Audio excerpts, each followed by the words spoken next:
Yep. All right. We'll end it with this last overreaction here. Saturday was the most important performance that we've seen from Cooper Flagg so far this year. They go on the road. You're up by 13 at Wake Forest. You come out in the second half, a place where Wake has picked off a lot of big dogs in the past. You're playing a game that looks like it's being broadcast in 1974. Everything is yellow in there. I said that I felt watching the game I was becoming jaundiced, and everybody else on Duke was horrific for the first 14 minutes of that half. I think they were over 17 from the floor, and then Cooper Flagg was the only guy that made a shot in the first 14 minutes. Put that team on his back. They went to just ISO ball. They went to let's give it to Cooper, let him go take this thing home. They were down by as many as, I believe, 7 in the second half after leading by 13 at halftime. He finished with 24 points, 6 boards, 7 assists on a night where Tyrese Proctor didn't have it. In the second half where Conker Nipple didn't have it.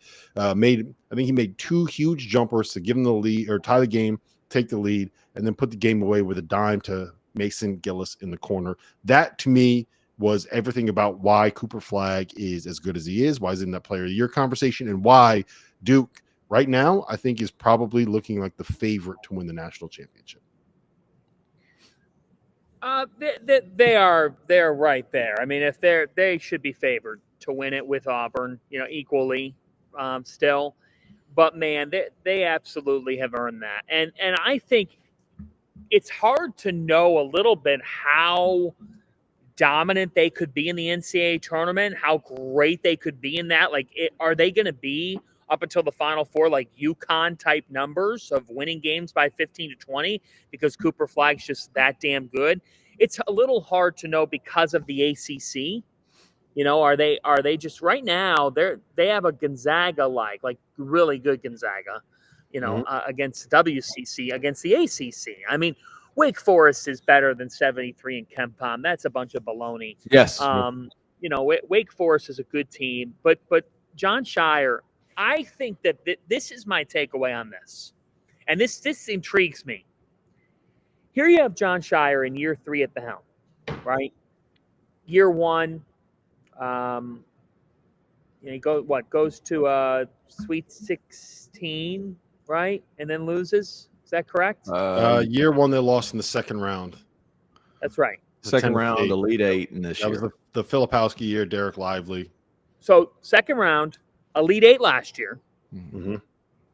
It feels like the time is for a Final Four here in year 3, which the Duke job is harsh and hard because you're the Duke coach. Yeah, I mean you have to go. Yeah, you have to be that good. You have to be that good. Yeah, but it does intrigue me too in a world where over in Chapel Hill, like things are going the way that they are, and here, John Shire, we were all wondering, is this going to be absolutely correct? Is he the guy? Not that we were wondering heading into this year, but we were kind of like, look, this has to work out. It's working out tremendously.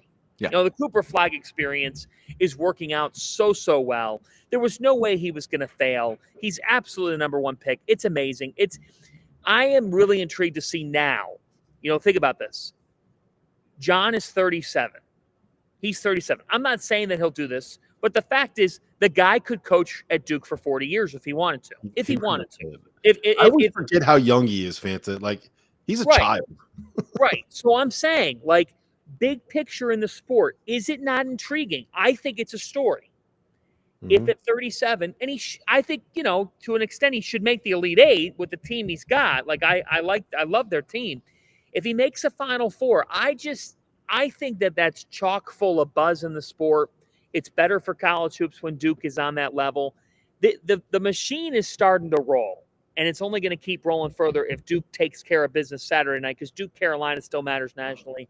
I just think Shire going to the zone in the second half and his team would play one possession of it all year. I love that story. I love when a coach says, I'm not going to be stubborn. I'm going to change things up. And it worked. What am I supposed to say to that comment? I don't know. Go ahead, Tio. What did he say? I didn't see it. I have it covered. Soleil T. Gray said booty cheeks. I mean, I don't. They must not like Duke. Hey, shout out to Solo Tigre just real quick. Janai Broom is awesome. Every single person on this panel right now absolutely adores Janai Broom. Saying nice things about Cooper Flagg in no way has any impact on the way that we feel about Janai Broom. He is awesome. I can't wait for him to get healthy because he did not look like he was 100% on Saturday night. I don't give a shit what Solo Tigre has to say. I've already talked about Auburn. Here's the thing with Duke. They are so good. They've got a game at Clemson. They're playing North Carolina at home, which they're just, like Fanta said, like North Carolina, they're just kind of middle of the pack ACC this year. The game at Clemson, and then guys, like I'm looking up and down, they got Illinois on a neutral February 22nd. I don't see where outside that Clemson game, Illinois, and then they got Wake Forest at home. I don't see where they trip up. I think Duke's going to be the #1 overall seed in the NCAA tournament. I think they make it to the Final Four. I think what they've done is incredible. And small point here, what Coach K did with his little tour did more for John Shire than it did for Coach K. And we know Coach K loves some Coach K. Mm-hmm. But him telling the recruits more specifically, this is the guy that you're going to play for. I'm going to let him recruit you so he can coach you. That did more favors than anything else.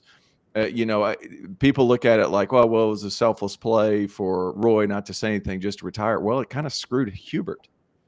So it's like, if you know what you're doing next, go ahead and announce, and then let the next guy recruit for himself while you're there. And it makes it really helps alleviate that 1 or 2 year lull where he's dealing with somebody else's players. Yep, for sure. Listen, guys, this was fun. We're gonna cut this thing off here. When you get to this point in the season, all of us are running around, right? All of us have travel. All of us. It's difficult to find a time where we can. You see where Fanta is right now. It's difficult to find a time to be able to lock into podcasts sometimes. So one, I do appreciate you guys jumping on here.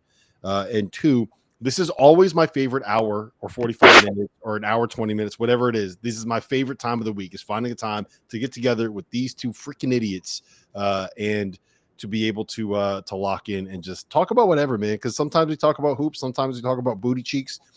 Sometimes we talk about. I'm not talking about booty cheeks on this podcast with you guys. I got a big prediction to lead to end. We appreciate you too, Rob. Thank you for putting up with us. Arizona tonight, Tucson on fire. Give me Tommy Lloyd's team over Iowa State. Ooh, I don't know, man. I like Curtis it. Jones back-to-back 30 burgers. That's my prediction.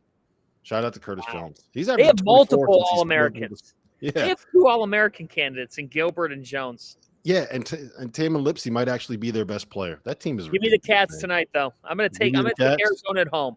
Arizona at home.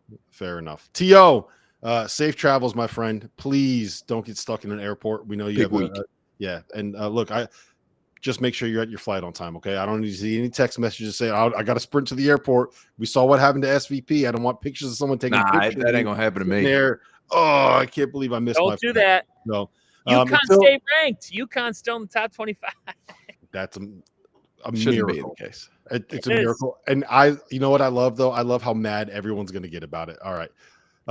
For Terrence Oglesby, for John Fanta, we'll see you guys again on next Monday for more DTF.